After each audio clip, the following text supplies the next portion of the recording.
अधिकारियों के साथ बैठ करके आज की सरकार का फाइनेंशियल स्टेटस देखते हैं तो सारे के सारे सरकारी खजाने खाली दिखाई देते हैं। मैंने भारतीय जनता पार्टी की सरकार की शपथ ग्रहण से पहले ही ये भविष्यवाणी करी थी कि भारतीय जनता पार्टी की सरकार कोई ना कोई बहाने जरूर बनाएगी काम ना करने के, अपने वादे ना पूरे करने के। नमस्कार, मैं हूं पंकज भार्गव। दिल्ली में महिलाओं से किया वादा कैसे होगा पूरा? कैसे महिलाओं को मिलेंगे 2500 रुपए हर महीने? क्या आम आदमी पार्टी ने दिल्ली का खजाना खाली कर दिया? ये कुछ सवाल हैं जिनका जवाब दिल्ली पूछ रही है। दिल्ली की नई मुख्यमंत्री रेखा गुप्ता ने हाल ही में दावा किया कि पिछली आम आदमी पार्टी सरकार ने राज्य का खजाना खाली कर दिया। फिर भी उन्होंने भरोसा दिलाया है कि बीजेपी सरकार अपनी महत्वाकांक्षी महिला समृद्धि योजना को जरूर लागू करेगी। इस योजना के तहत दिल्ली की पात्र महिलाओं को हर महीने 2500 रुपए की आर्थिक मदद दी जाएगी। मुख्यमंत्री रेखा गुप्ता ने कहा कि इस योजना को लागू करने के लिए अधिकारियों के साथ कई दौर की बैठकें हो चुकी हैं।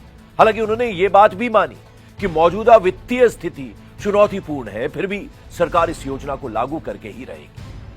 दिल्ली में इस योजना को लागू करने के लिए सरकार को कितने पैसे की जरूरत होगी, ये एक बड़ा सवाल है। दिल्ली में करीब 38 लाख महिलाएं इस योजना के लिए पात्र हो सकती हैं। हर महिला को हर महीने 2500 रुपए दिए जाएं तो प्रतिमाह खर्च 950 करोड़ होगा। सालाना खर्च 11,400 करोड़ होगा। यह राशि दिल्ली के मौजूदा बजट 77,000 करोड़ रुपए का लगभग 15% है। अगर दिल्ली सरकार इस रकम को अपनी मौजूदा आय से पूरा नहीं कर पाती तो उसे कर्ज लेना पड़ेगा। पिछली आप सरकार के दावे के हिसाब से दिल्ली एक रेवेन्यू सरप्लस राज्य था। विधानसभा में विपक्ष की चुनी गई नई नेता आतिशी ने रेखा गुप्ता को जवाब दिया और कहा कि जब 2015 में आम आदमी की सरकार बनी थी तब दिल्ली के कुल बजट केवल 30,000 करोड़ रुपए था। इसी सरकार में पिछले 10 वर्षों में बजट बढ़कर 77,000 करोड़ रुपए हो गया।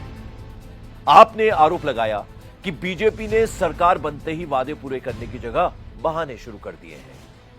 अब जरा समझिए कि दिल्ली सरकार के पास अपनी आय बढ़ाने के लिए स्रोत क्या है।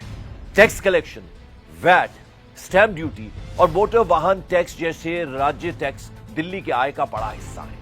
दिल्ली में अब केंद्र और राज्य दोनों बीजेपी की सरकार है।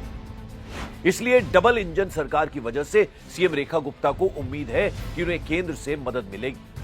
लाइसेंस फीस, बिजली बिक्री से आय और दूसरे शुल्क से खजाने में पैसा आता है। जरूरत पड़ने पर सरकार बॉन्ड्स जारी कर या वित्तीय संस्थानों से कर्ज ले सकती है। बीजेपी 26 साल बाद दिल्ली में सत्ता में वापस लौटी है। जनता से किए वादे पर उसे खरा उतरना है। इसीलिए वादों को पूरा करने की चुनौती एक बड़ा चैलेंज है।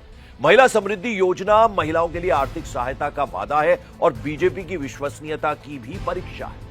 क्या यह योजना समय पर लागू होगी या वित्तीय चुनौतियां इसे रोक देंगी, ये आने वाले दिनों में साफ हो जाएगा।